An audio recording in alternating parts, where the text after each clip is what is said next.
Hi, people. Okay, welcome to episode 29 of our prison series. And today we're going to talk about prison popcorn. It's called Jailhouse Popcorn from Prison Raymond. Okay, come here, Mr. Fox. Jailhouse Popcorn from Prison Raymond adds intrigue to movie night by replacing traditional treats with surprisingly delicious movie snack made of Raymond. But the truly amazing part is the story behind the recipe and the terrifying off-screen drama that occurred during one particular prison movie night. The following story and recipe are excerpt from Prison Raymond. Movie night in prison was usually a big deal. We didn't get to watch any new or R-rated movies, but they did bring a big old projector and showed movies on a huge screen in the chow hall. It kind of made it feel like you were actually at the movies. One movie night involved some famous people, but not actors. A vicious hit was carried out by members of the LA gang, the Crips. There was a guy in the prison who was a member of the rival group, the Notorious Bloods. You could tell this was a planned hit by the precise mechanics and the execution. And now would be a good time to like the video, subscribe, and share my video. Don't forget to check out all the other prison series episodes 1 through 20, and go ahead and check out our newest and our latest episodes too. Now let's get back to it. The projector was set up and the guys were in a pretty good mood, but just as the lights went out, the movie began. The soundtrack kicked in and got loud. That was the cue. Right next to me, there was a sudden movement, and I saw the guy I knew to be a Crip. But his hand over his blood's mouth was as he simultaneously sliced his neck with one smooth, quick motion. Before the lights came on, the assassin was out of the chow hall, nowhere to be seen. That night, nothing that happened on the screen matched the drama around us. Jailhouse popcorn. Here's the ingredients. 1 pack of chili flavor Raymond. Note, chili flavor Raymond is best for this recipe. Other flavors just don't do it. So Jailhouse popcorn ingredients. 1 pack of chili Raymond flavor. Note, chili Raymond flavor is the best for this recipe. Other flavors, they just don't do it. Okay, so the instructions. Crush the Raymond in the wrapper. So if you got Raymond noodles, you just bang it up, crush it up. Open the wrapper, one end only, and take out the seasoning packet. Take that out. Sprinkle the seasoning into the crushed Raymond. Close the bag and shake it until the seasoning is distributed. Okay, so this is what you do. The instructions to make Jailhouse popcorn. Instructions. Crush the Raymond in the wrapper. Then open the wrapper on one end only and take out the seasoning pack.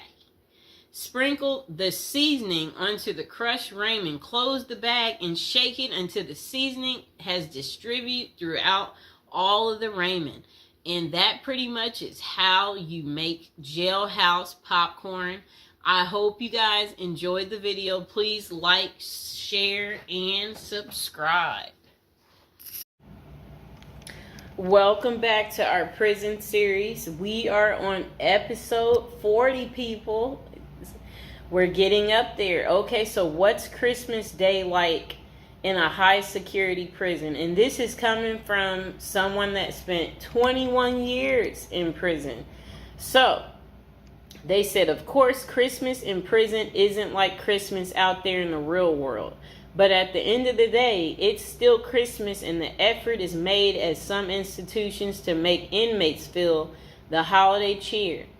The person said during their 21 years of incarceration at 7 different federal facilities, they witnessed the whole spectrum in regards to what inmates and staff were willing to do during the holiday season. A lot of inmates didn't care. It was just another day on the calendar to them. They were more interested in gangs and drugs and politics and making moves. The same with the staff. Some correctional officers and administrative officials could care less. They were there to do a job, and Christmas didn't come into the equation. But Christmas in prison can be special if the staff and inmates cooperate to make it so. Prison life is bleak and stark. Even the hardcore convicts need a little Christmas spirit. It helps to lighten the mood, let everyone relax, and even put their guard down for a minute.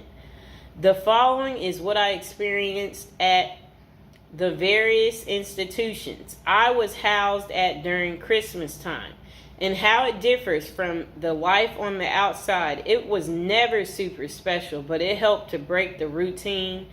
And okay, so then they said presents. Getting presents in prison is frowned upon. You always hear the stories of the XX predators putting candy on the new inmate's bed. And if that new inmate takes the candy, well, you get the picture. Anytime someone gives you something in prison, it immediately makes your radar go up. Like, what is this dude's angle, or what is he after? That means there is no Secret Santa or gift exchange in prison. A Secret Santa present on your bunk might mean someone is trying to make a move on you in a way that you might not want. If someone did that to me, I would be out on the tier trying to find out who it was so I could beat them up. And now would be a good time to like the video and to subscribe to the channel. Are any of you out there going to be in prison for Christmas? Or know somebody who's in prison for Christmas? Maybe put some money on their books so they could get some candy. Okay, but saying all that, the staff does give out Christmas bags every year, and that is a big event. It's a big bag of candy with Reese's peanut butter cups, Hershey's chocolate bars, honey buns, grandma's cookies, and much more. Yum.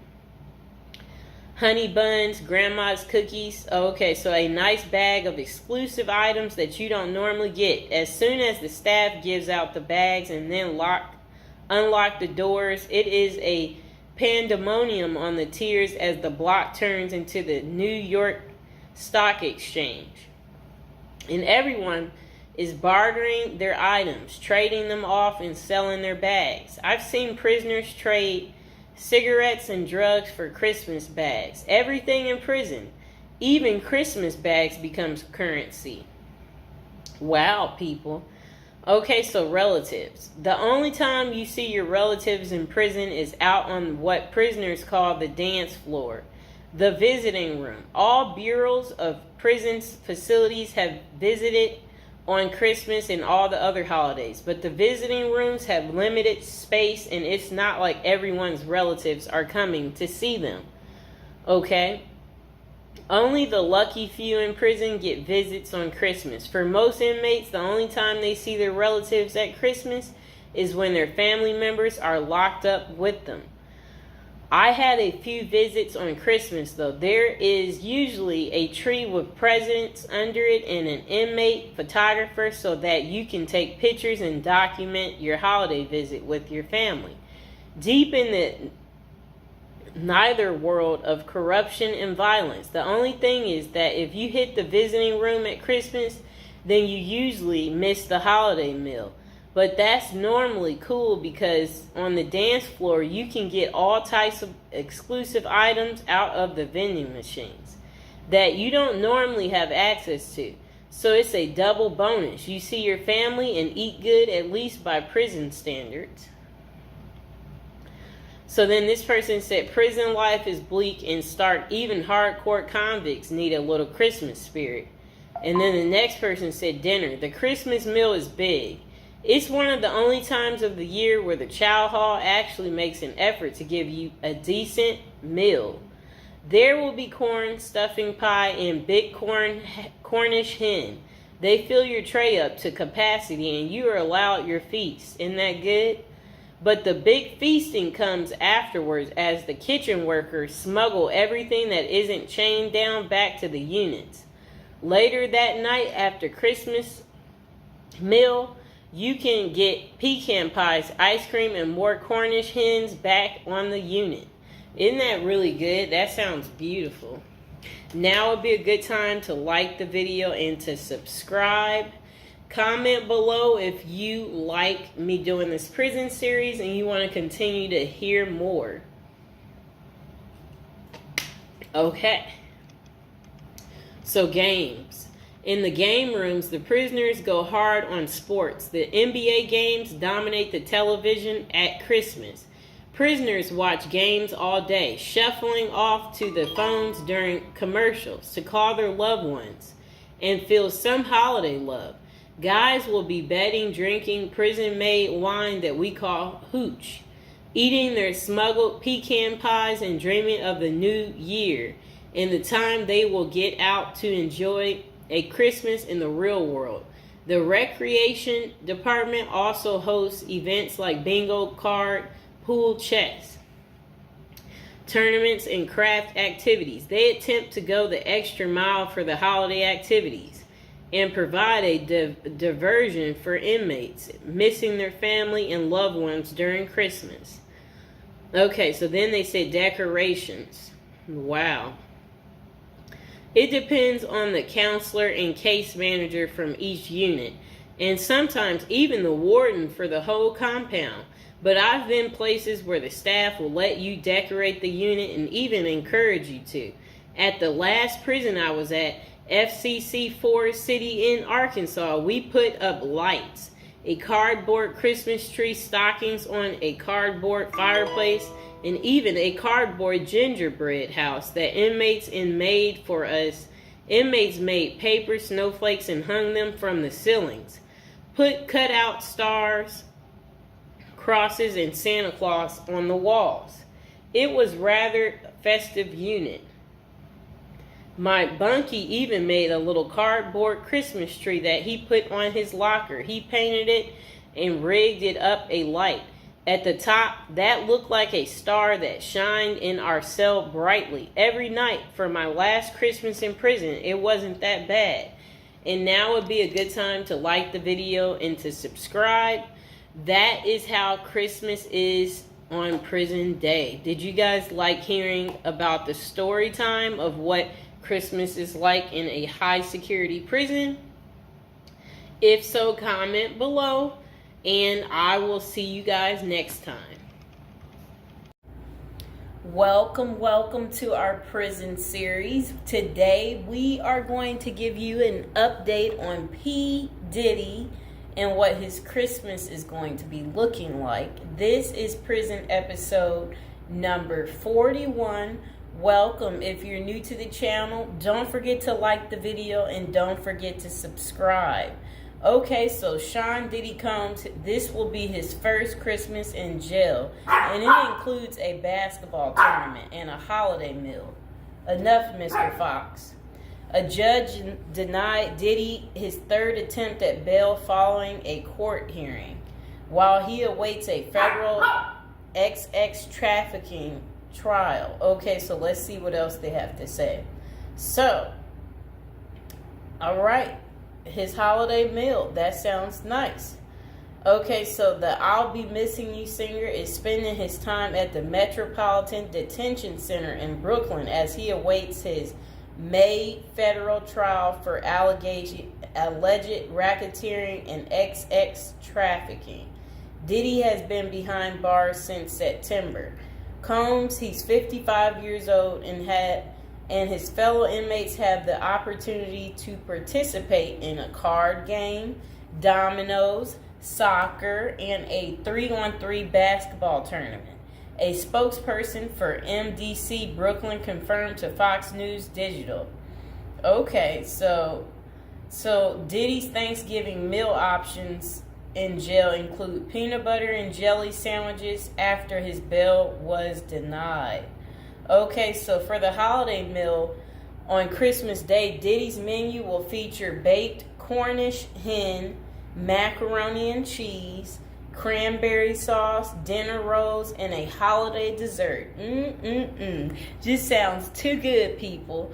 However, the lunch option is subject to change. Aren't we excited for Diddy? He's going to be eating so good, okay? So again, For those of you who do care, you know, if you want to write Diddy, again, he is at the Metropolitan Detention Center in Brooklyn, New York. That is where you would be able to write him if that's what you're interested in doing, and whatever you want to say to Diddy. Again, like the video, subscribe. And this will be his second holiday spent behind bars, as he was in jail for Thanksgiving as well. For breakfast, the menu included fruit, cereal, breakfast pastries, and skim milk. Coffee wasn't listed as an option, though it was available earlier that week. So lunch was served as the Thanksgiving meal for Combs and his fellow inmates, with a turkey roast, mashed potatoes and mixed vegetables, cranberry sauce, turkey gravy, dinner rolls, and butter.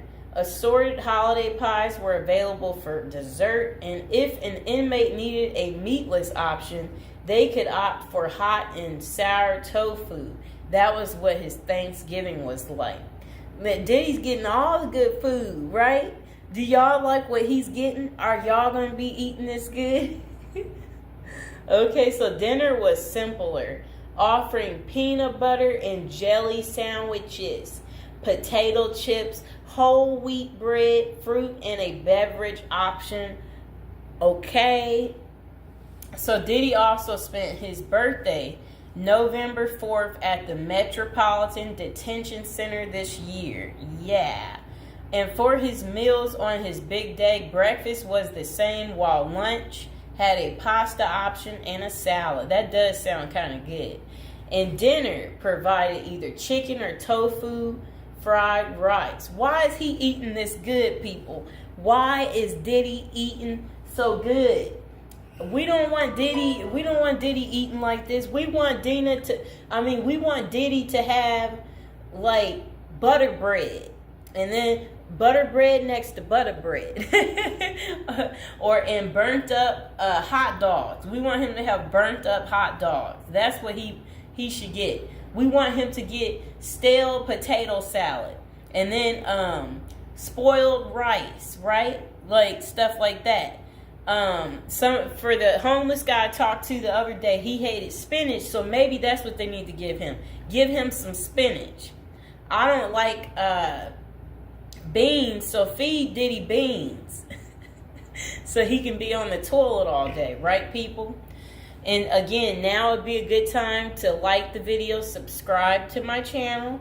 Okay, so Combs was charged with racketeering, conspiracy, and trafficking by force, fraud, and corrosion, and transportation to engage in prostitution in an indictment unsealed on September 17th. If found guilty, he may face a minimum of 15 years behind bars or a maximum sentence of life in prison. What do you think it's going to be, you guys? So, Sean Diddy Combs pleaded not guilty in September, and a judge set his trial date for May 5th. So mark the calendars, y'all, for May 5th so you can see what's going on with Diddy. You know, is he guilty? Is he not guilty? We're going to have to wait and see. So authorities say Combs ran a criminal enterprise through his businesses, including Bad Boy Entertainment, Combs Enterprises, and Combs Global, among others. He used firearms, threats of violence, verbal and emotional, physical, and lots of other abuse to fulfill his sexual desires, according to the unsealed indictment previously obtained by Fox News Digital. The disgraced music mogul has fought to be released from jail pending trial 3 times, and his most recent attempt, denied, was on November 27th. Diddy had offered up $50 million to wait for his trial from his home on Star Island, but prosecutors insisted that the musician was a threat to witnesses and victims. Okay? So I hope you guys understand why his bail kept being denied. So again, this is Diddy's first Christmas behind bars. How do you think he's taking it? Do you think he's made friends yet in prison? Do you think he's concerned about our friend Jay-Z, or do you think he doesn't care? Or do you think he's going to speak about something, letting us know what's really going on? So, I will see you guys next time. Please like, share, and subscribe. Welcome back to our prison series. Okay, so this is to the assassin out there, the guy that got the healthcare worker. How does a girl get in contact with you? Because you know you got many admirers right now because of how handsome you are. And so this is the guy. I'm getting off track. Welcome back to prison episode number 35. Again, we're talking about a criminal today, a sexy criminal. Okay, do you see this guy right here? All right, I would much rather be going out on a date with him than this guy right here. Okay? Yes, that guy right there, he's not as handsome. The guy that assassinated him is so much more handsome. And it would be like if someone is like, if he's asking you, if you happen to bump into the guy that assassinated, you know, the CEO on the street, and he asks you out on a date, or he's like, hey, could I hide at your place? You know what? He's so handsome that you would just be like, okay, you know. So what do we really like about this guy? Look, he's young too. He's young. This guy, he's old and he's deceased, okay? One's alive. That's what we like about that guy. And one's not, okay? And, you know, the deceased stink, if we can be real about this situation.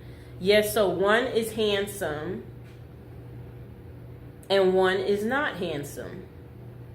Do we need to waste any time there on why you would like to hang out with the guy that, you know, I'm just saying, you know, I'm pretty normal. I know some of you might be afraid to talk about how attractive the guy is that they're in search of. But, you know, if they capture him, what we have to say is this. At least we will be able to write him letters and, you know, we'll be able to keep track of him. But you have to remember, you know, he's single right now. We know that much because, you know, if he was married, then I can only imagine, you know, his wife would just naturally come forward and be like, that's my husband, you know. So we know he's single. So that's good news for us ladies, okay? You know, but I mean, well, let's not fight over the guy, you know. We hope that they get him, because when they get him, then we'll be able to write him, right? And yeah, we imagine that he has so many admirers. Yeah, so one of these guys is a coward and one is not. You know, that's pretty much all I have to say about that. Now would be a good time to like the video, to subscribe. Is there anybody else out there who's just secretly admiring this guy right here, and you too want to get in contact with him, and you're just thinking, where are you? We want to see you. You know what I'm saying? So, or is it just me? Am I tripping? Am I the only one who finds him to be handsome? You know? I mean, if you're out there, dude, and you're watching, you know, a lot of people like you, okay? If you didn't know. So please like, share, and subscribe. Welcome back to our prison series. This is episode 45, and today we're going to talk about Rikers Island. So this is one of the most notorious prisons, and it's located in the East River between Queens and the Bronx in New York City. And also it's where Luigi Mansion is going to be going. Okay, so it's named after Abraham Riken, who bought the island in 1664. The land was eventually acquired by the city in 1884, and a jail was established in the 1930s. The complex covers about 413 acres, and it's at its peak housed around 10,000 inmates, making it one of the world's largest correctional institutions. A diverse inmate population is held inside Rikers, and most prisoners are there temporarily awaiting trial, serving short sentences, or awaiting transfers to other facilities. Rikers Island is notorious for its harsh conditions, including violence between inmates and involving guards. Reports of abuse, neglect, and corruption among staff have been frequent. The treatment of inmates with mental health issues has been a particular concern, with critics arguing that the facility is ill-equipped to handle such cases appropriately. Likewise, the treatment of juvenile inmates is a subject of controversy. There have been calls for more appropriate handling in the facilities for young offenders. Numerous lawsuits and human rights investigations have targeted the conditions at Rikers Island, often focusing on issues like solitary confinement, the use of force by guards, and the prolonged detention of inmates awaiting trial. Now would be a good time to like the video, to subscribe. And are you guys enjoying the prison series? Do you like hearing about all the different prisons, learning with me together? If so, go ahead and comment below. So, when visiting Rikers, journalists and prison reforms discovered temporary holding cells described as covered with rotten food, urine and feces and blood. Inmates were using plastic sheets for blankets and cardboard boxes for beds. Maggots crawled over everything. Up to 26 men were crowded into a single cell where they used plastic bags as toilets. Prisoners kept in holding cells, which should be used for only 24 hours or less, often stayed there for more than a week awaiting transfer. In that time, food and medical services were not routinely provided. Now let's hear that paragraph again, just a small bit of it. So, this was what journalists had noticed when visiting Rikers Island. The prison reformers discovered temporary holding cells described as covered with rotten food, urine, feces, and blood. Inmates were using plastic sheets for blankets and cardboard boxes for beds. Maggots crawled over everything. Up to 26 men were crowded into a single cell where they used plastic bags as toilets. That does not sound good, does it, people? It's disgusting. So over the years, there have been various attempts to reform Rikers Island, focusing on improving conditions, reducing violence, and providing better mental health care. Amid mounting pressure, activists and political leaders have urged the city to close Rikers Island. In 2019, the New York City Council voted to close the jail completely by 2026, intending to replace it with smaller, more modern jails located closer to the city's main courthouse. I hope you guys enjoyed the video. Please like, share, and subscribe. Okay, welcome back. We are on prison episode number 8. So today we'll be talking about how to prepare to go to prison if you know you're going. So, prison is all the rage in Hollywood. We've all seen Oz, the Shawshank Redemption. Orange is the New Black, and Con Air. Their creators got some of the facts right, but they don't tell you how to prepare for prison, do they? If you're going to prison, our goal is to help you in your preparation for incarceration journey. So that's what we want to talk about to help you out. And if you're interested in learning more about prison life and how to prepare, they said online they have a copy of a book. It's like a little pamphlet, Federal Prison Handbook. And if you guys really need it, Go ahead and comment below, and while you're thinking about it, subscribe. And I should be able to include some type of link below to hopefully help you. I hope I don't forget to put it down below. Or consider hiring Zukis Consulting Group to assist you in preparing for going to prison. Whether you will serve 6 months or 6 years, the tips discussed below will help you prepare for your time in prison. You can also book a free initial consultation to speak with a prison preparation coach today. For those with little experience with the criminal justice system, the notion of time behind bars can feel overwhelming. It can feel as though there is nowhere to turn, and any information you read online seems to contradict other information you've seen. We've included useful basic information below on preparing for prison to cut through all the misinformation. So they had created, it looks like a table of contents. So I'll read the table of contents. How to prepare for prison. Going to prison. Steps to successfully prepare for prison. Learn about federal prison. Federal prison facilities. Minimum security prisons. Federal prison camps. Low security prisons.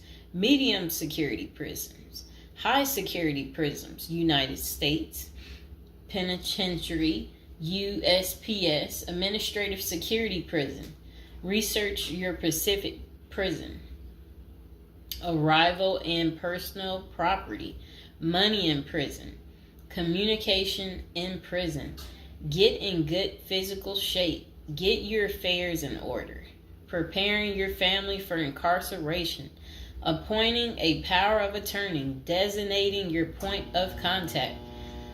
Resolving your medical and dental issues. Creating a list of contact details. Authoritative information about going to prison. Life in federal prison. Stay out of prison politics. Keep yourself busy. Wow. Find purpose. Stay clean. Avoid discussing your charges. Learn the rules. Be polite and respectful. Have a good attitude. Don't struggle with how to prepare for going to prison. We're here to help. If only Diddy had this. Okay, so now let's get into how to prepare for prison. It's essential to prepare in advance if you have been convicted or pleaded guilty to a criminal offense and are waiting for sentencing. According to the United States Sentencing Commission, the average federal prison sentence imposed is approximately 147 months. That's a lot. Less than 20% of offenders serve a prison term below 5 years. This means no matter the nature of your offense, your confinement to federal prison will likely disrupt your normal life for a minimum of a couple of years. Essentially, adequate prison preparation eases the transition to your new life behind bars. It might not take away the hard realities that follow losing your freedom, but knowing what to expect and how to navigate your life inside the prison can be the difference between a smooth transition and a turbulent offset. Losing your freedom is hard enough, especially for your emotional and psychological well-being. Thus, managing any preventable hardships or mishaps can go a long way in promoting your mental health while serving your sentence. At Zeus Consulting Group, we help potential federal prisoners prepare for their incarceration by equipping them with information to navigate their life behind bars. Our criminal justice system largely fails to reform convicts. Hence, if you are keen on going through your sentence as smoothly and as quickly as possible and transitioning back to an active life afterward, we are here to assist you. If you get in touch with us immediately after your conviction, our team can offer expert coaching on making a favorable impression at sentencing to secure a more lenient judgment. In addition, we coach our clients on how to live a meaningful life during confinement by cultivating their abilities, keeping them out of trouble, and developing an excellent record. These are essential factors that can enhance your overall life in prison and improve your chances of serving a shorter sentence. Okay, now let's get to the part talking about going to prison, steps to successfully prepare for prison. At the Zuski's Consulting Group, they walk through the various steps you need to take adequately to prepare for a smoother transition in your life in prison. Generally, criminal conviction comes with potentially life-changing consequences, and the period before incarceration is the hardest for most people and their families. We understand you may be stressed and anxious about what lies ahead. For this reason, we are committed to providing you with essential coaching that you can implement immediately to get you ready for custody. Let us take a look at some of these preparing for incarceration tips.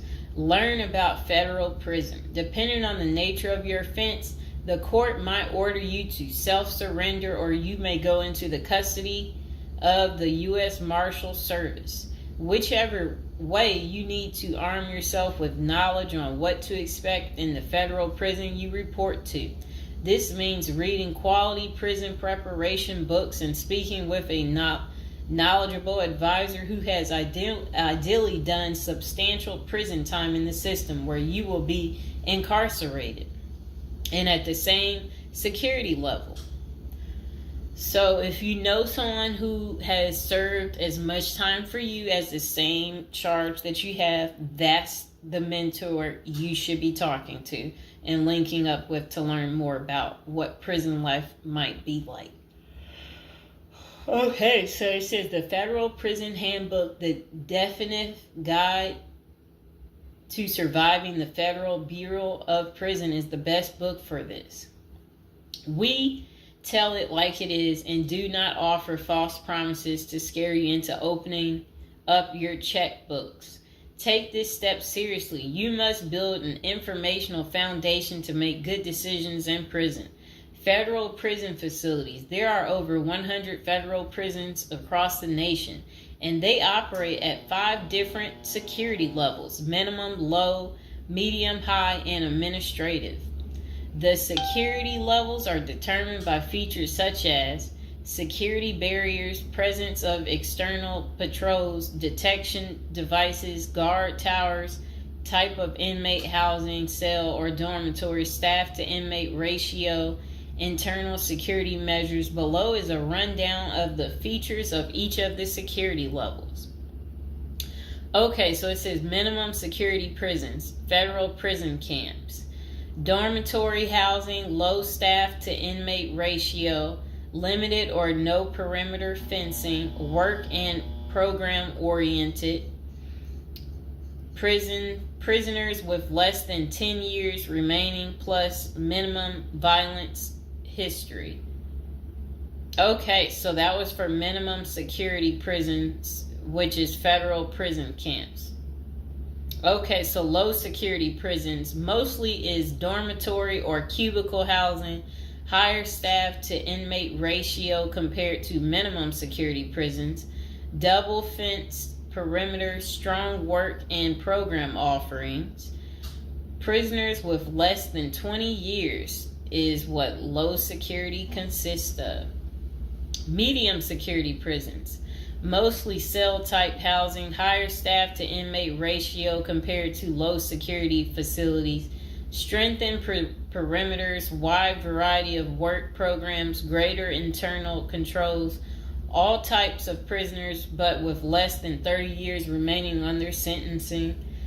So the minimum is for, again, people who didn't commit the worst of the worst. And then low security, same thing, less than 20 years. Well, they're not the same thing, but And then medium means like you're going to be there a while, but you'll be there less than 30 years. Okay.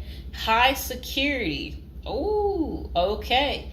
is United States Penitentiary, USPS, single and multiple occupant cell housing.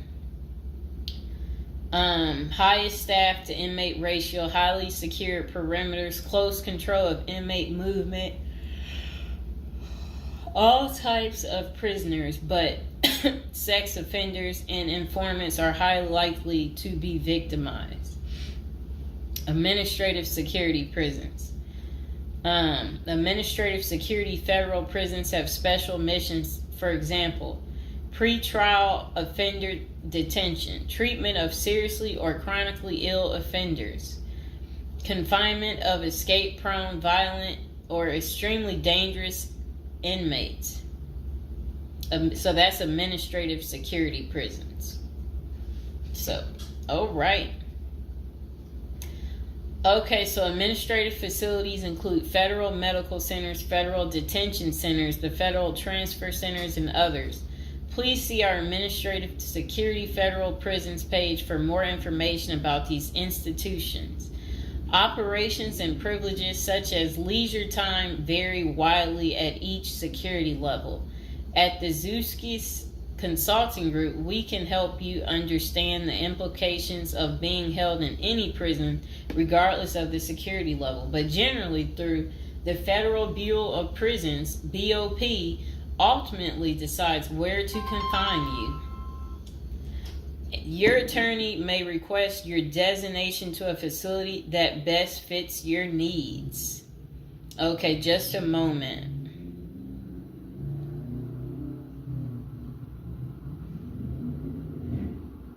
I'm trying to figure out how do I'm going to this. Let's see.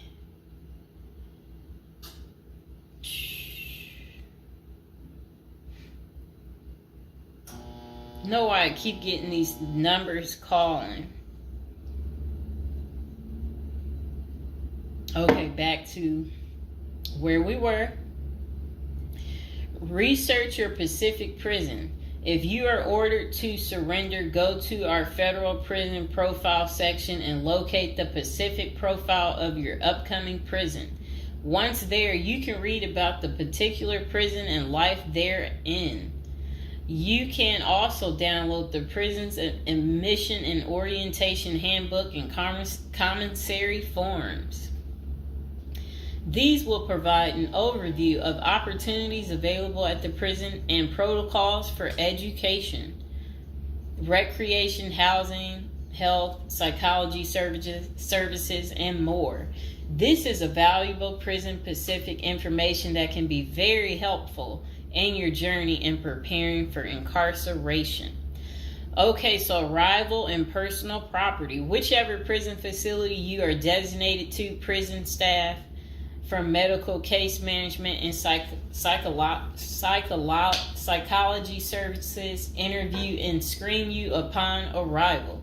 Later, you join the admission and orientation program for formal orientation into the facility's procedures, programs, policies, and services. Moreover, BOP restricts the personal property you can take when entering the prison or retain during your stay. Criminal defendants who self-surrender to their institution may keep the following items: plain wedding band, plain earrings for females, legal documents, orthopedic or medical devices, approved religious items, prescription glasses. While you surrender in your civilian clothes, you will be given an option to throw the clothing away, donate it, or mail it home. The prison issues you clothing, bedding, and hygiene items upon arrival. In addition, you may purchase items such as shoes, recreational clothing, food items, personal care items, and others from the prison's commissary. Sounds like the military.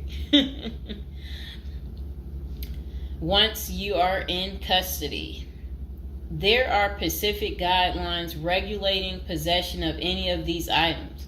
We at the Zuski Consulting Group can help you get ready for custody by explaining these processes and privileges. Money in prison. You can have money in federal prison, but the funds remain in your inmate trust fund account. These funds may be used for commissary purchases, telephone, email, and other authorized activities. Appoint someone you trust to act as a business or financial manager. Your spouse or attorney or close friend, you may want to give this person power of attorney and arrange for the bank to allow them to make withdrawals from your account. Arrange to have them send money monthly or quarterly if you can afford it. Ask for between $400 and $700 a month. This will allow you to spend $360 at the commissary each month. Use a maximum of 300 minutes of phone calls each month. Purchase MP3 player songs and use the BOP's inmate email system. This investment will make your prison time go by faster. It's worth the expenses if you and your family can afford it. So again, ask your family to send you about $400 to $700 a month, because the commissary, they allow you to spend $360 a month, and then they're just saying that use a maximum of 300 minutes, of phone calls each month, and then you should be able to use the inmate email system too. In addition, your family and friends can send you money through MoneyGram, Western Union, United States Postal Service. Please see our page on sending money to federal inmates to learn more. Note that your account number must be affixed to all such transactions. Funds sent through MoneyGram and Western Union are processed every day of the week, including holidays. Communication in prison. Communication with family and friends is essential during your time in prison.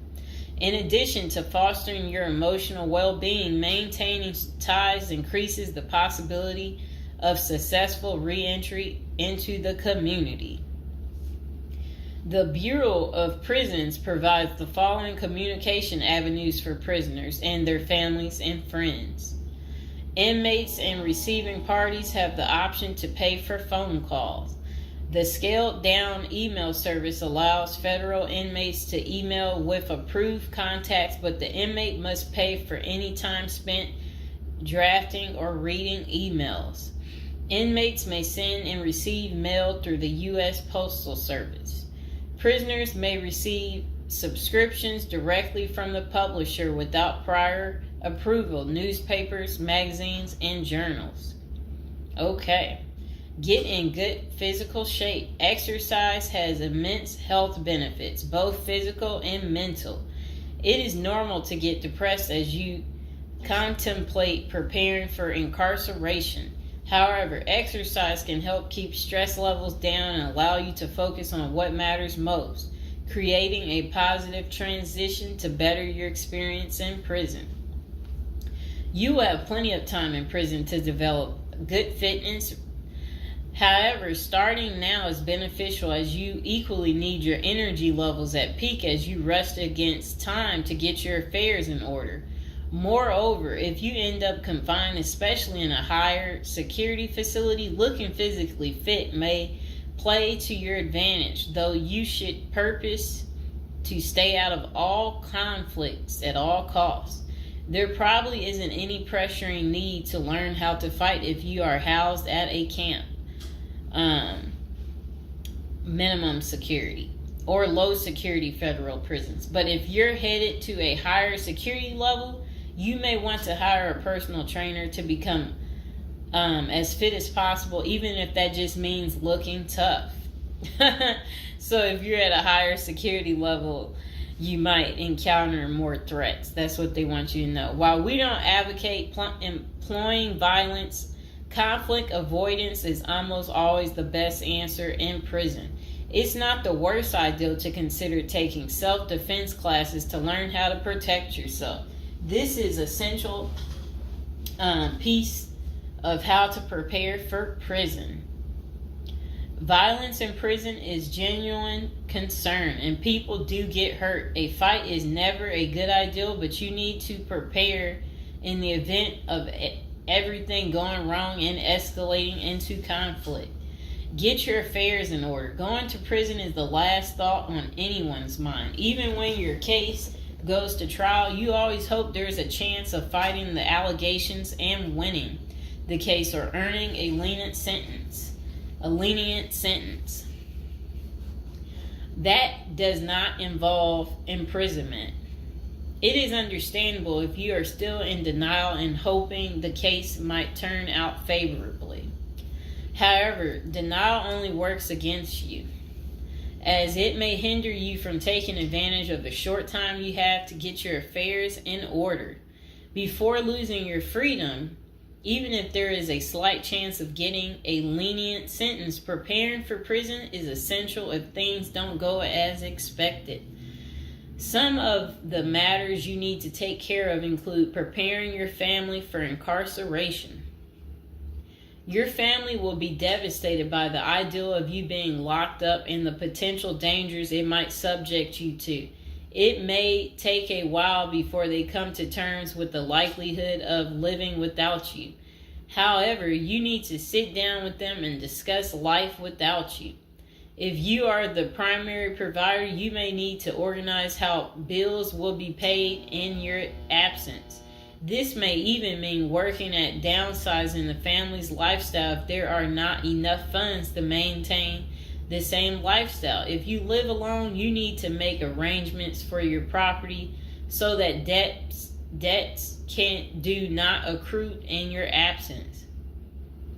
If you have young children, they may not understand the long-term implications of your absence at the moment, but it will soon affect them, so you need to plan the best way to help them cope.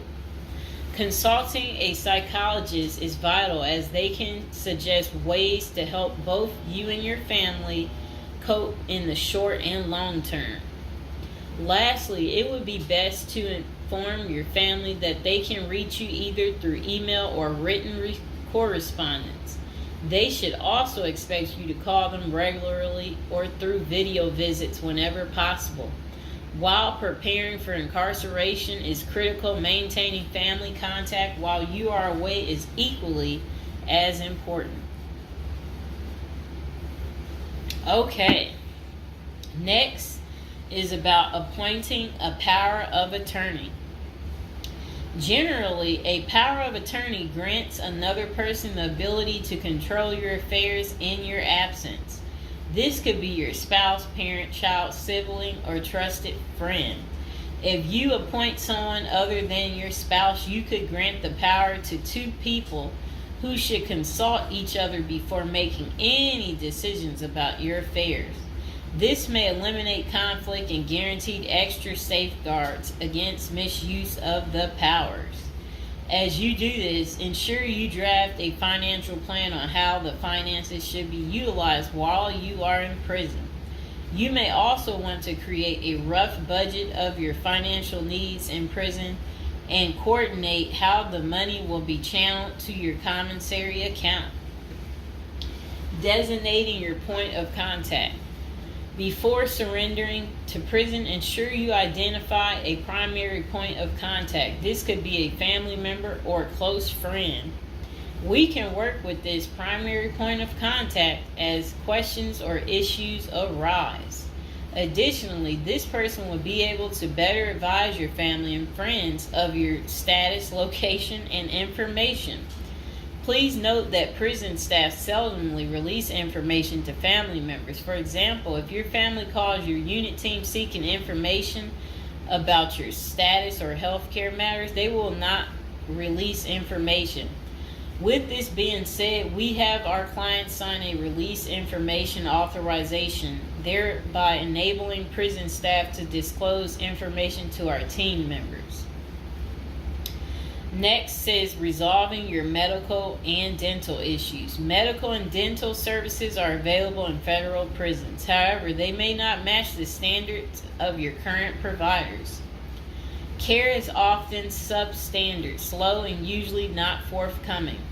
This is a crucial element in preparing for prison. You will do yourself a big favor by dealing with this now and not waiting until you are in prison. If you have pre-existing medical and dental issues, get an evaluation from your doctor before surrendering.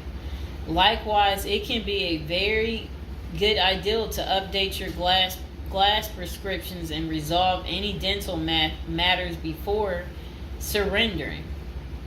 It can also be helpful to obtain complete copy of your medical records from your doctor. If you take any prescription medications, ask your doctor to draft a letter explaining what the medications are, and what underlying conditions they treat. While you can submit these documents to your prison's health service upon arrival, our team can also use these in cases of prison staff not adequately treating medical conditions. In these cases, it is critical that we have underlying documentation, as this helps us motivate prison healthcare staff. Creating a list of contact information. Before going to prison, prepare a list with contact numbers, mailing addresses, email addresses for all the people you may need to contact during your confinement. This way, you will not get stranded whenever you want to contact a particular person. Additionally, try to fit this contact list on one double-sided page. Many receiving and discharge officers will allow self-surrendering inmates to retain this page. If not, we also recommend our clients provide us with a copy of their contact list. We overnight this contact list to our clients on the day of their arrival. Authoritative information about going to prison. In the past, people used to go to prison utterly oblivious of what lays ahead and would endure untold hardships before they adjusted to their new life. This is not the case today. There are dozens of books, guides, and other programs that help defendants prepare for their life behind bars. While we cannot attest to other firms, books, or products, our team regularly assists clients preparing for prison. Here are a few of our book offerings: Prison Education Guide, Federal Prison Handbook, Directory of Federal Prisons. While waiting for your sentencing or self-surrender date, ensure you gather as much information as possible to enlighten yourself. Most prison preparation resources are written or produced by ex-convicts who have served long sentences in federal prisons, or experts who have worked closely with the inmates and are familiar with the criminal justice system. Researching widely and reading available credit resources can be an eye-opener, enabling you to adjust to your new life quicker. Aside from reading prison preparation books and guides, you may also seek out prison consultants to answer your questions and provide insights on the ins and outs of prison. For instance, at Zeus Consulting Group, we help criminal defendants develop strategies to prepare for prison and successfully reintegrate into society. Our objective is to help you develop an informational foundation to make good decisions once in custody. Life in federal prison. Before commencing your federal prison sentence, you need to know how to prepare for federal prison with a survival guide and tricks. Assuming you have gathered as much information as possible about what your life in prison will be like, here are some tips to enhance your experience. Stay out of prison politics. You do not have the liberty to choose your neighbors in prison.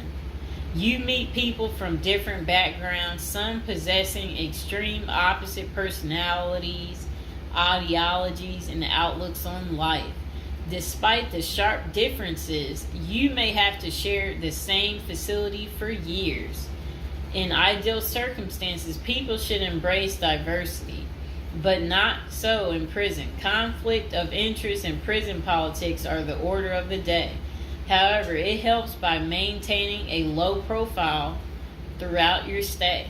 Otherwise, if you indulge in politics and things turn ugly, it may compromise your chances of coming out unscathed. Keep yourself busy. Federal prisons require medically able inmates to work. As soon as you arrive, ensure you find a job that you will enjoy. If you don't obtain a job on your own, prison officials will assign you a work detail. We advise our clients against this approach since it often means working long hours in the kitchen. Some examples of the positions you may want to consider include plumber, inmate orderly, food service, warehouse, groundskeeper, painters, while some of these prison jobs require long hours. Others are no-show jobs where you sign your name on a sheet and leave. While federal prisoners are paid for their work, wages tend to be meager. For example, federal prisoners typically earn 12 cents and 40 cents per hour. These funds are deposited into your commissary account, which you use to buy personal items. I'll repeat that again. Oh, sit down, Mr. Fox. Sit down. Sit down, baby. Prisoners typically earn 12 cents and 14 cents per hour. Okay. Okay, that's crazy. So when in prison, find purpose. A period of incarceration equals a lot of available time on your hands, which can be positive or negative. It's your choice. Many positive activities in prison can help you find purpose in life, even help you improve your circumstances upon arriving. College correspondence courses, writing, exercising, and teaching in the prisoner's education department are just some examples of many activities you can become involved in, which will give you purpose. This purpose will help carry you through your sentencing. Okay. Pursuing a purpose during your time in prison can make your stay more meaningful and manageable. For example, you can learn a new trade, write a book, discover philosophy, find spirituality, or purchase other professions. Likewise, we help many of our clients further their education behind bars. Whether you are interested in college or career-based studies, our team can help. Okay. In addition to keeping yourself busy and avoiding falling into a depressive state, finding purpose behind bars may equip you with relevant skills for successful re-entry into the community upon your release. This is critical. If you work, you are prepared for a period of incarceration.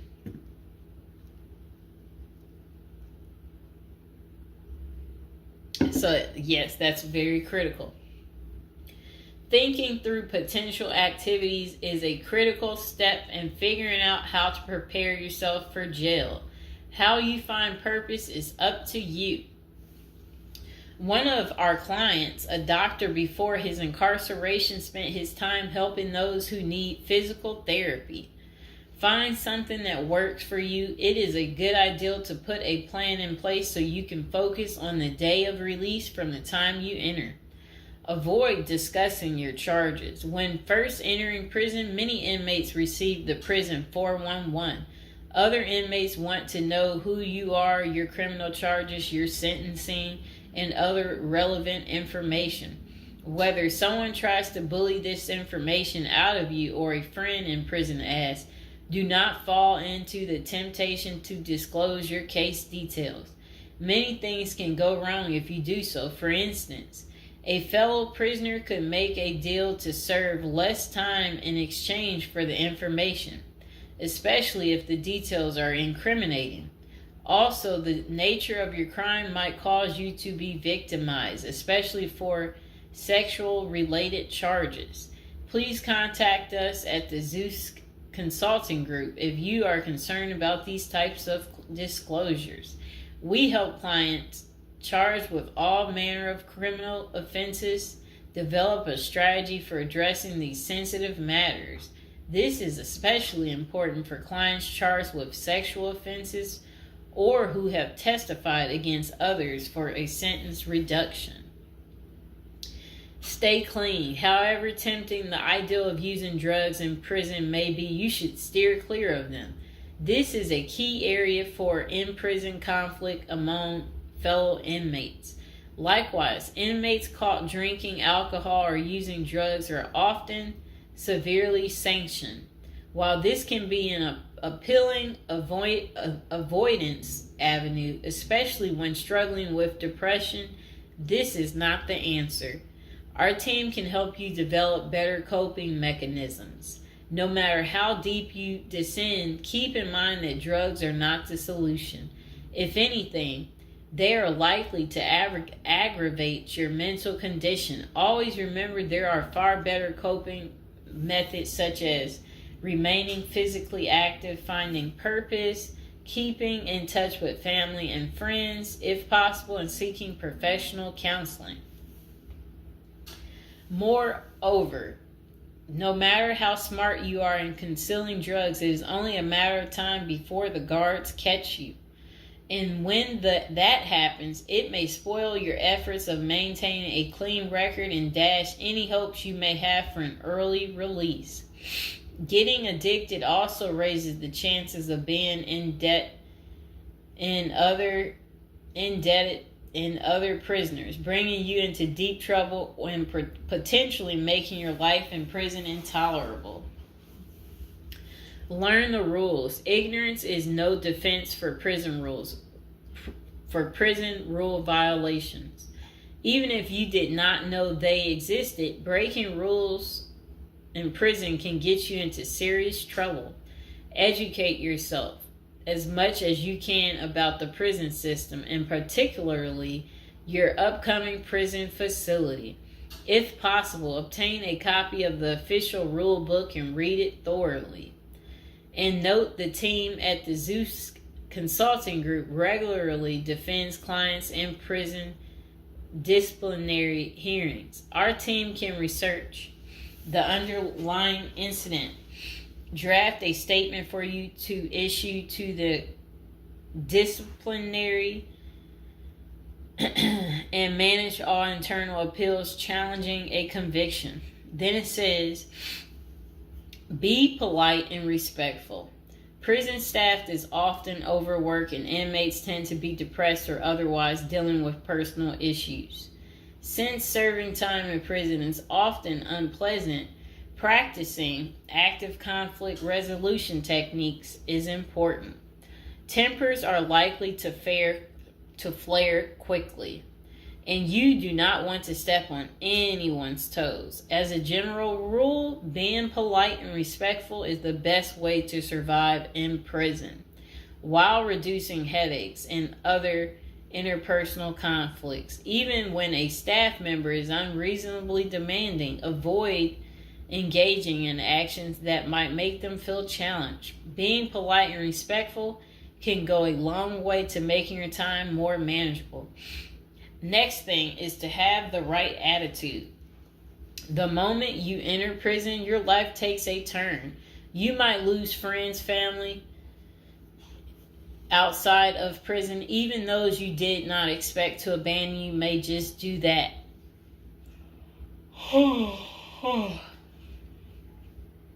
You are pretty much on your own inside prison.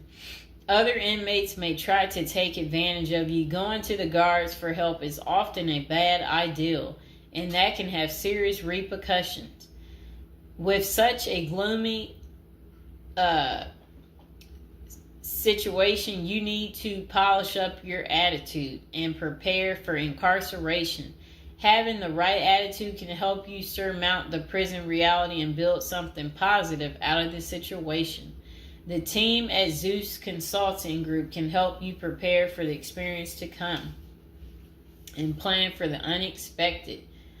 Prison time doesn't mean a death sentence, quite opposite. It says, if you lost your license because of a criminal conviction, they can help you launch a new career. Okay. So they're just saying basically there's no reason you can't leave prison without a degree or a better prospect for the future. Don't struggle with how to prepare for prison. It says that use the Zeus Consulting Group and let them help you.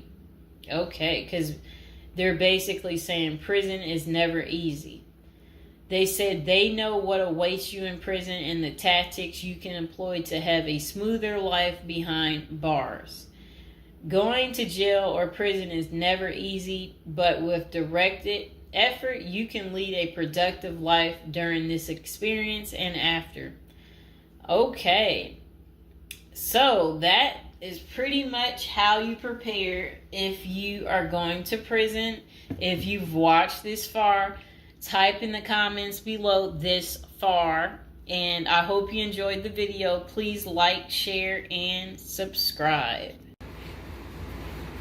Welcome to episode 2, back on our prison is a retirement plan for seniors.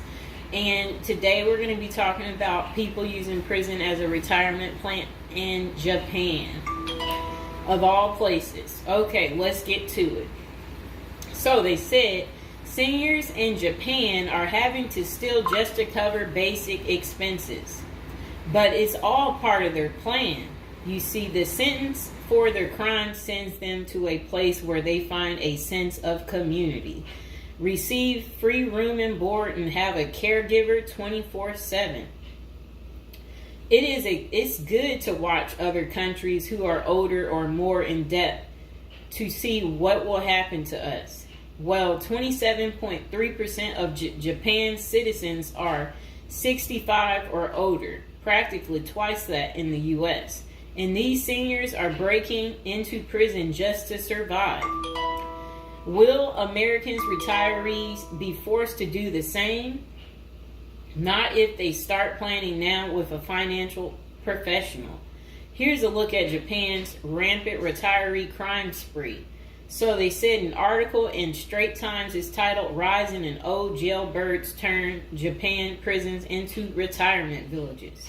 It points out that a record 47,632 people in Japan aged 65 or over were arrested in 2015.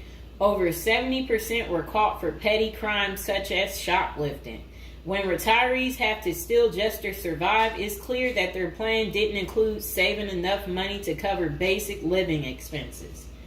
What's worse is that Japan's elderly inmates are rehabilitated, kicked back into society, and stuck in the same boat they were before. They haven't gotten any younger, and they still don't have enough income. So do they get a job and start saving for their slow-go years? No, they steal a bunch of bananas for breakfast and get thrown right back into the slammer. About 70% of all current inmates aged 65 or older are repeat offenders. Why do these seniors live this type of retirement? Well, besides the fact that they did not plan successfully, their retirement strategy didn't include any plan for long-term care either. But prisons did. A roof over their head, 3 meals a day, no utility bills, and free unlimited health care are all provided. A research firm coined Japanese prisons state-sponsored retirement villages, and one of prisons' demographics includes a 50.6 age average, with the oldest being 88 years old. That same prison was recently refurbished to accommodate their demographic, including 500 private well-lit cells, each with its own desk, chair, and well-lit cells, each with its... Oh, okay. They said it also comes with a wooden bed and television set. Steps in the public areas are even upgraded with ramps and handrails. Does that sound like a prison to you, or is it closer to the retirement home where individuals visit the grandparents? By 2025, 1 in 3 citizens of Japan will be age 65 or older, and 1 in 5 will be 75 or older. 2025 isn't that far away, and the U.S. demographics isn't getting any younger. Medicaid and Medicare are drastically underfunded and facing problems similar to Social Security still. Prison is better than no plan, and a ward of the state doesn't have to live on the street and steal bread.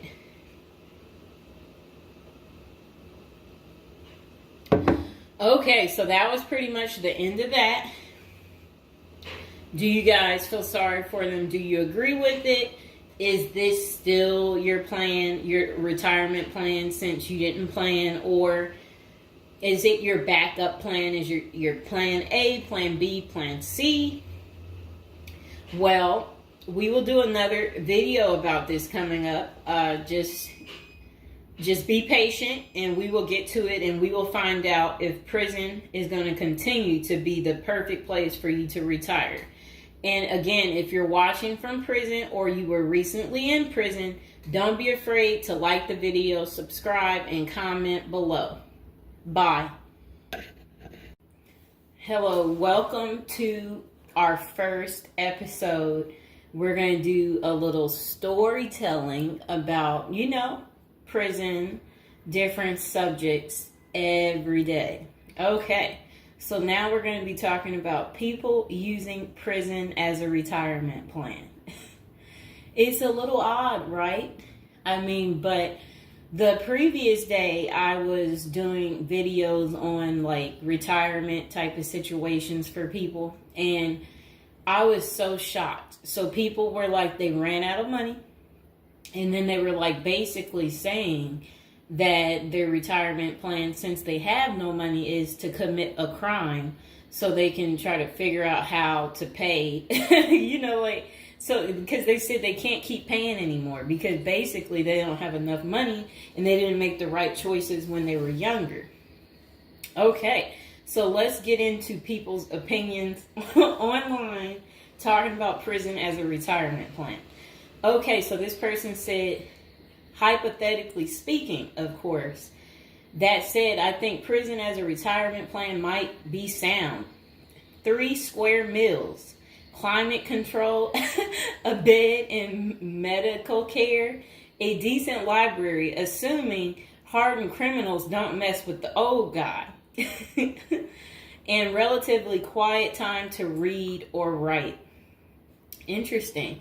I think you could shop prison systems like you would a retirement home and commit the crime in the appropriate manner.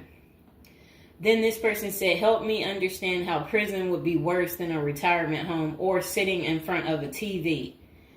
And they're trying to say, yeah, prison doesn't have the costs. And here's Mr. Fox making his appearance like he usually does. You no longer have to pay taxes or have any costs associated with retirement. You can be completely reckless and not save up money to support yourself in old age, and you can enjoy life now. If you are lucky, you can work in the hobby shop all day making license plates. You can be terrible at that and still get food. You don't have to listen to an old lady nag every day. Before you argue that you won't be able to visit your kids, how many old people wait hopelessly for visits that never come? Card games in the yard, puzzles, crafts. You might even be able to paint or play music. I bet you could even find a personal trainer to keep your fitness up. There is always the outside chance you can get away with the crime and extend your reckless spending until you finally get caught. This could be the Gen X answer to the Social Security crash. Oh, I like what they're saying because, they try to say Social Security will be gone for us once we reach a certain age, and I believe them. Because plus, we constantly hear about them talking about they're going to get rid of Social Security. So, might be true. So we got to plan ahead, right, you guys? So maybe I should take up tattoo artists as a hobby to prepare so I can get some extra smokes and a serving of Jell-O. Now, what crime do you commit and at what age? Embezzlement seems a solid choice, but I think you might need a life sentence to make this work. And then it says that it would be messed up to get kicked out of prison. Seriously, not serious. I don't think people get kicked out of prison. I think they get, if they have good behavior, I think they can possibly get out. Okay, so it says, maybe a Fed club, laughing out loud. And another person said they liked that post. They said, that's a nice thought. Then the other person said, what do you mean? That would be a problem for me because it's a lack of freedom and privacy. And the next person said, crazy but interesting concept. I have heard of the homeless committing crimes just to get off the street. And the courts read right through it and cut them loose. Interesting. That brisk morning stuff on the freezing stainless toilet and that toilet wine would round out a nice day. Laughing out loud. I guess they know how to make toilet wine. I think I would rather be in prison than homeless. If things were really bad, go on a robbery spree and hide the money for when you get out. Ha ha ha ha ha. And if you were to ask me, which would you rather do? Oh, that's terrible. Be homeless on the street or be in prison. Prison wins hands down on this one. The guaranteed bed and the guaranteed meal, the library, the friends when you get your free time, I'm just saying. I don't think the cold streets are for everyone. Okay, so this person said, I'm guessing these are also an issue in a retirement home, except you still pay taxes and rent. I have to guess, but gawking, the old guy is not going to be high on the list of pastimes for convicts. Spider is so, wow, I don't think we want to say that. Okay, so this person is talking about people being taken advantage of in prison. So we will skip that part because the way they wrote it was inappropriate. So the next person, they showed a big guy and said, don't be wasting no soap, pick it up. So these are the kind of people that you will encounter. Okay, I guess he's the booty bandit. All right. To expand upon this, I would fly to Sweden and then do something at the bank I saw. You know what they was talking about. I saw a documentary on the Swedish prison system. It looked nicer than many retirement homes, laughing out loud. Then this person said, is this like a shining moment like Johnny in the Mountains, laughing out loud? This person said, I'd retire to a dirt cheap third world location before intentionally going to prison. This person said, I was just thinking that maybe I could piece together a few of my old friends and we could have a crew. Then we all go in together. Book club, card games, and coffee every morning. The crime is going to have to be digital because I'm not thinking in my old age I will be agile enough to carry a lot of loot. And then this person said, isn't that tax evasion, white collar crimes, and a pot grower? Heard they have a sweat lodge and tennis courts. I don't know where they have that. Okay, so we had another person talk about how much they love women. So yeah, they said they don't intend on going. Okay, just a moment. I'm gonna get my water.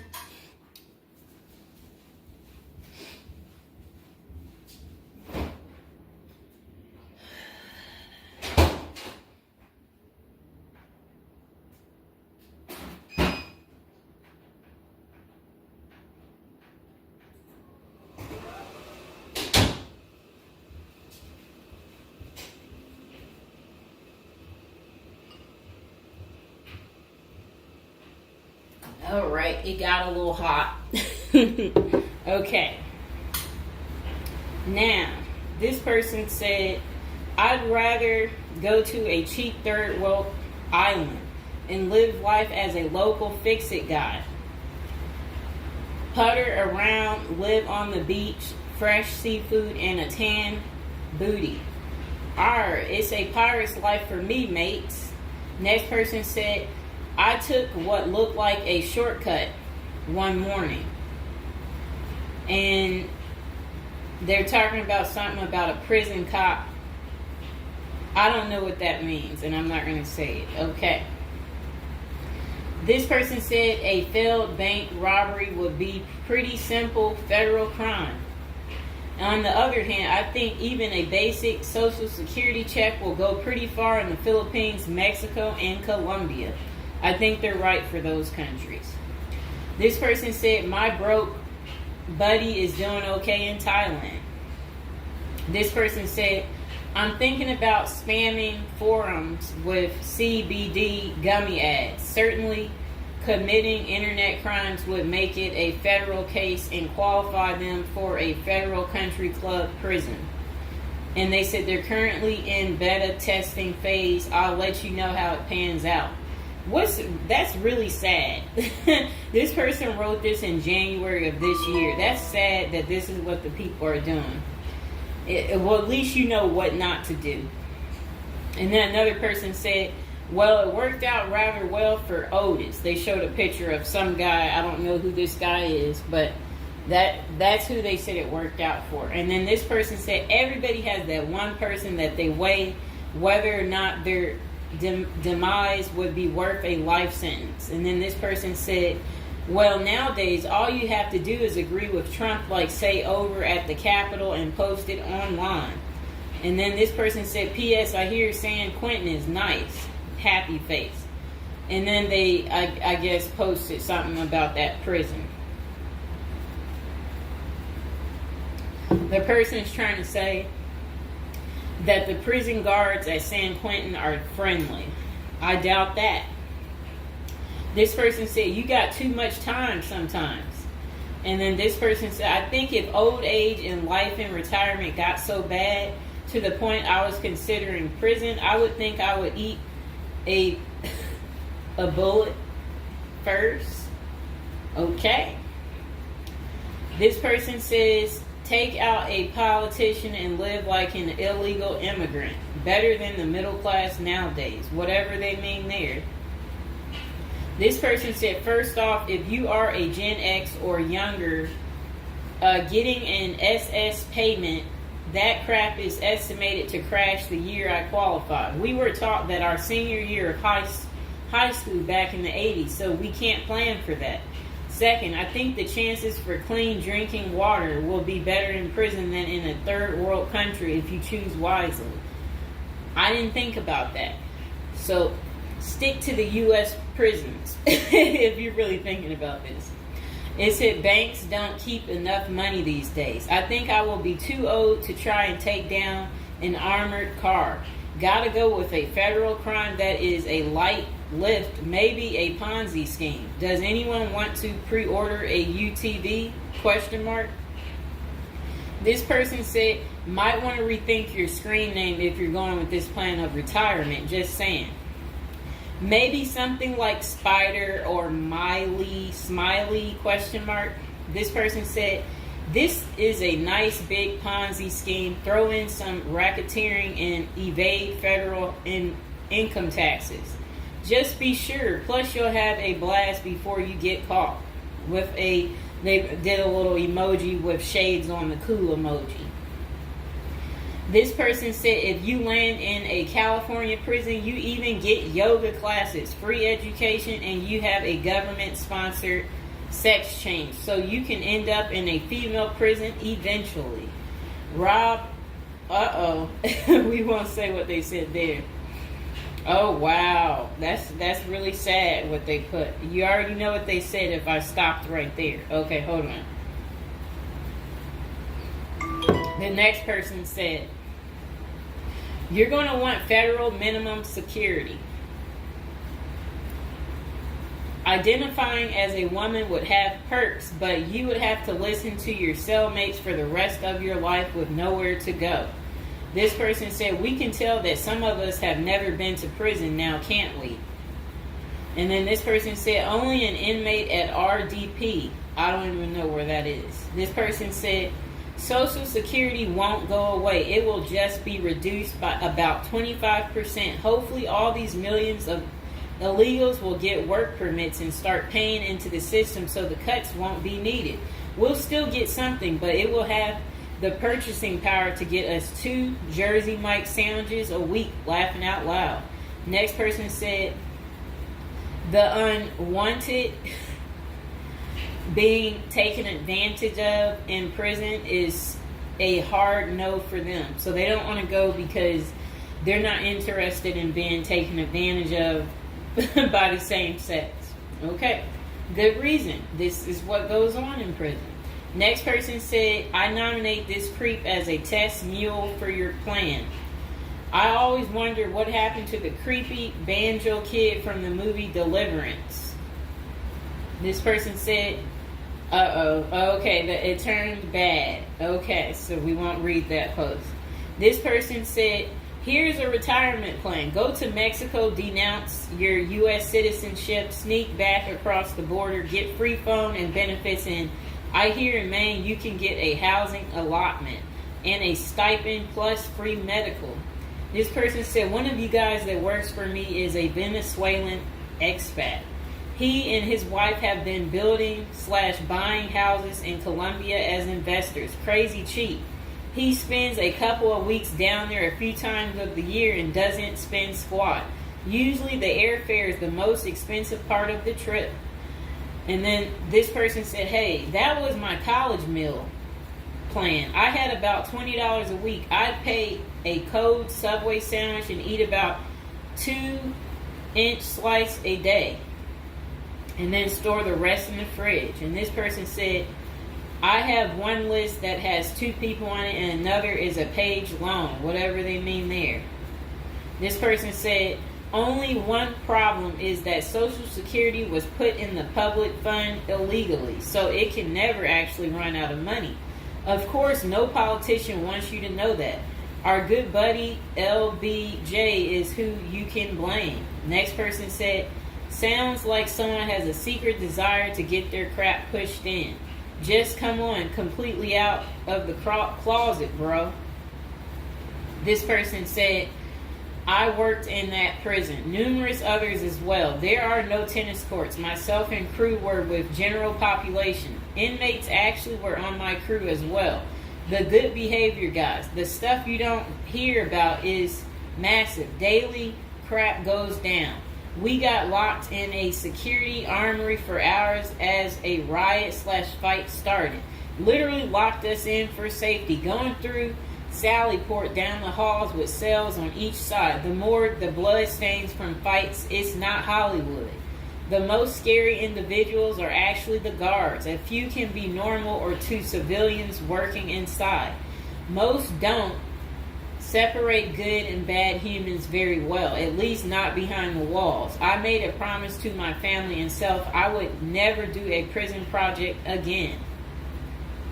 It messed with our heads. You go in at 7 and literally can't leave until 3.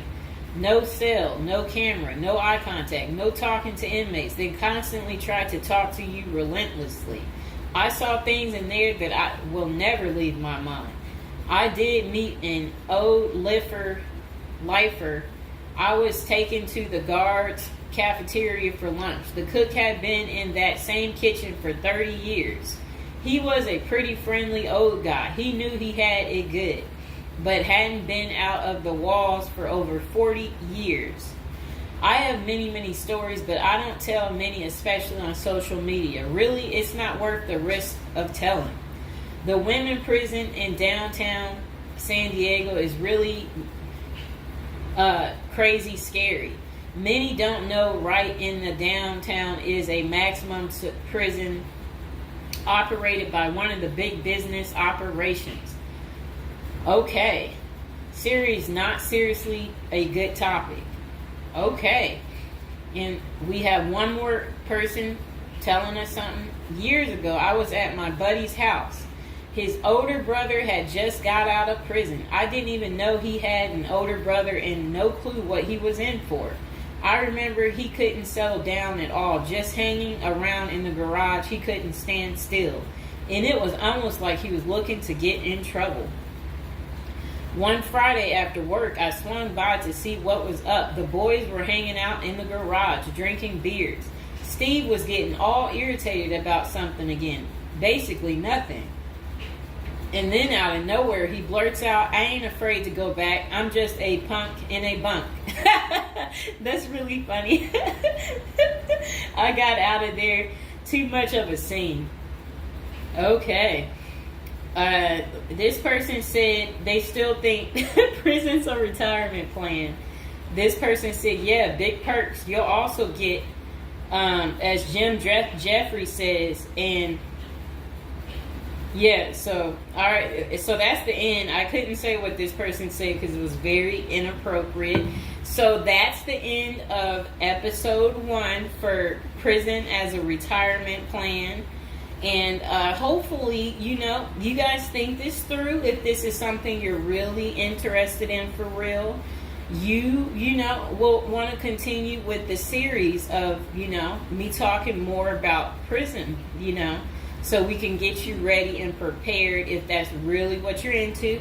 If any of you out there are watching from prison, we would love for you to like the video, subscribe, comment below. Let us know, your prison stories. If you used to be in prison or if you want to go back, we want to know that too. So go ahead, don't be shy, comment below, and I hope you guys enjoyed the video.